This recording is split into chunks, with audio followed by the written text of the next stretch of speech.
توتانو کې یو قسم لا مواد کېږي کوم ته چې موږ په پښتو کې خریړی یا خریړي وایو، په اردو نورو ژبو کې ته په فارسي کې ورته مشروم وایي.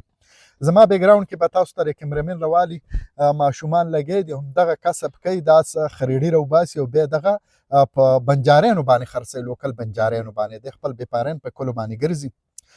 پوره دا راته ووایه چې تر اوسه پورې تا کوم څومره مقدار کې کلي دي خرڅ کلي دي؟ دونه 500 روپو هم خرڅ کلي. دا وایي چې 500 روپو هم خرڅ کلي.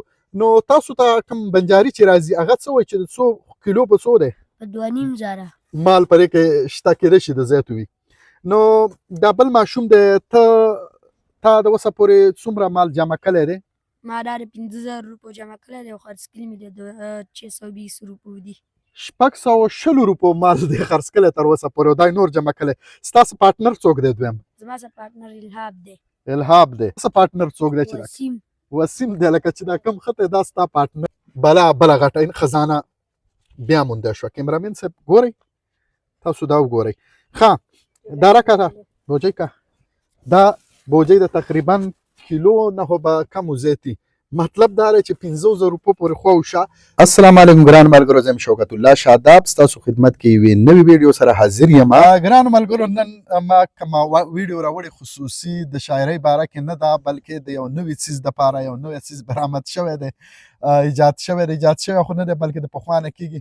په دې توتانو کې یو قسم لا مواد کېږي کوم ته چې موږ په پښتو کې خریړی یا خریړي وایو، په اردو نورو ژبو کې ته فارسي کې ورته مشروم وایي. زما بیکګراوند کې به تاسو ته د کیمرامین راوالي ماشومان لګیا دي همدغه کسب کوي، دا خریړي راوباسي او بیا دغه په بنجاریانو باندې خرڅوي، لوکل بنجاریانو باندې د خپل بیپارین په کلو باندې ګرځي. پوره ډیټیل پوره تفصیل باندې تاسو په کومه چې تاسو به دغه په ګران نرخ څنګه خرڅوي او دې وړو په څه نرخ خرڅ کړي دي. بالکل تاسو ته لا یو دا مناظر درخیم ولې چې که ځان له د کیمرې نه شاته زه تاته درخیم نو بیا به تاسو وایي چې دا دروغ دي. زمونږ مین مقصد دا دی چې زمونږ د وجې نه چاته څه پیدا ورسیږي، د چا چوله ګرمه شي، د چا نغری ګرم شي، څوک یو له 10 روپۍ پکې وګټي، نو دا د آمدن یوه ذریعه ده. په هر کلي کې دغه شان توتاني زما کیمرامین صاحب دا راواوړه په هر کلي کې توتاني بلا ډېر توتان دی، دې نه صرف اور بلولو کار اخیستل شي، نور کار ته چا ونه اخیستو. نو دا یو دویم کار چې تاسو ترې واخلئ.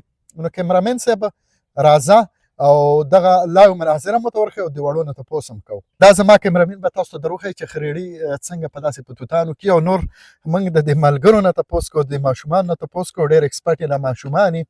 نو کیمرامین صاحب تاسو دلته راشئ. نو ګرانو ملګرو تاسو به وینئ ماشوم ښه دی، دې کسو ته تیلی نیولې ده، دا ترې رانیسي